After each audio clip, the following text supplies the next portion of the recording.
بسم اللہ الرحمن الرحیم۔ ہانٹس چینل کے تمام سامعین کو ایک مرتبہ پھر سے خوش آمدید۔ امید کرتا ہوں کہ آپ سب بخیریت و عافیت اللہ تعالیٰ کے فضل و کرم سے اپنی زندگیاں گزار رہے ہوں گے۔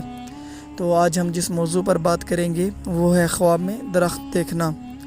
تو ویڈیو شروع کرنے سے پہلے آپ تمام سامعین سے گزارش کی جاتی ہے کہ ہمارے چینل کو ضرور سبسکرائب کریں اور ساتھ لگے بیل آئیکن کو بھی پریس کریں تاکہ ہر نئی آنے والی ویڈیو آپ تک بر وقت اور بآسانی پہنچ سکے۔ تو بڑھتے ہیں اپنے عنوان کی طرف۔ اگر کوئی شخص خواب میں اخروٹ کا درخت دیکھے تو تعبیر ہے کہ اس کو تجارت میں فائدہ حاصل ہوگا اور اس کا اختیار ہوگا۔ اور اسی طریقے سے اگر کوئی شخص یہ دیکھے کہ وہ کوئی درخت اکھاڑ رہا ہے تو جس جگہ سے وہ درخت اکھاڑ رہا ہے اس جگہ پر یا کوئی موت واقع ہوگی، نہیں تو بہت بڑا مالی نقصان ہوگا۔ خواب میں انار کا درخت دیکھنا بیوی کے حاملہ ہونے کی دلیل ہے۔ اگر کوئی شخص خواب میں انجیر کا درخت دیکھے تو اس کو تجارت میں بے حد منافع ہوگا اور مال حاصل ہوگا، لیکن وہ اس مال کو حرام جگہ پر خرچ کرے گا۔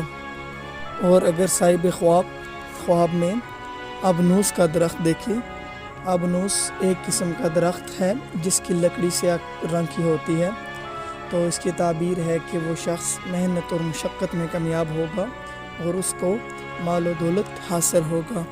خواب میں آڑو کا درخت دیکھنا مال و دولت ملنے کی بشارت ہے یا پھر اس کے گھر لڑکی پیدا ہوگی۔ اور خواب میں اگر کوئی شخص یہ دیکھے کہ وہ کوئی درخت لگا رہا ہے تو تعبیر ہے کہ اس کو عزت و منزلت اور بلند مرتبہ حاصل ہوگا۔ خواب میں پھلدار درخت دیکھنا برے حالات کے ختم ہونے کی دلیل ہے اور ہر طرح کی راحت حاصل ہونے کی دلیل ہے۔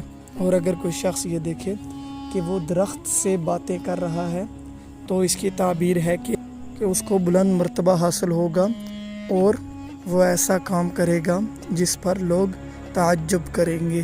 آخر میں اگر کوئی شخص کیکر کا درخت دیکھے، یعنی کہ دیکھے کہ کوئی شخص اس کو کیکر کا درخت دے رہا ہے تو تعبیر ہے کہ وہ غم اور مصیبت میں مبتلا ہوگا۔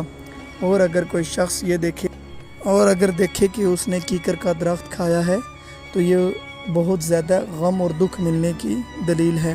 اور اگر دیکھے کہ وہ کسی اور کو یہ درخت کیکر کا دے رہا ہے تو یہ اس شخص کو تکلیف پہنچانے کے مترادف ہے۔